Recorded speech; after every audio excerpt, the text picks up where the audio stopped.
അമ്മൂമ്മേ, ആ കീർത്തി അമ്മൂമ്മയുടെ റൂമിൽ നിന്ന് ഇറങ്ങിപ്പോകുന്നത് ഞാൻ കണ്ടായിരുന്നു.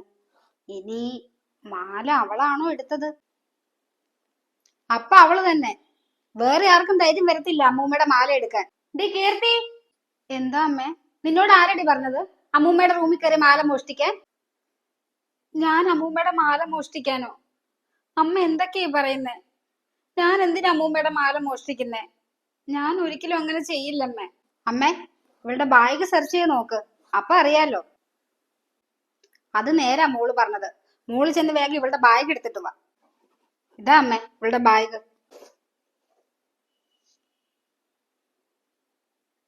എന്തുവാടി ഇത്? നീ ഇപ്പൊ മോഷണം തുടങ്ങിയോ?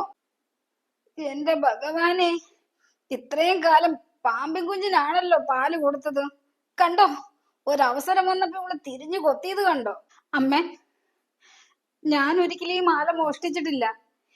ഈ മാല എങ്ങനെ എന്റെ ബാഗ് വന്നേന്ന് പോലും എനിക്ക് അറിയില്ലമ്മേ. പാവം, ഈ മാല തന്നെ നടന്നു വന്ന് നിന്റെ ബാഗിനകത്തോട്ട് കേറിയതായിരിക്കും. നിനക്ക് നാണമില്ലേടി ഇങ്ങനെ കള്ളം പറയാൻ വേണ്ടിട്ട്? നിനക്ക് എന്ന് തുടങ്ങി ഇങ്ങനത്തെ ശീലങ്ങളൊക്കെ?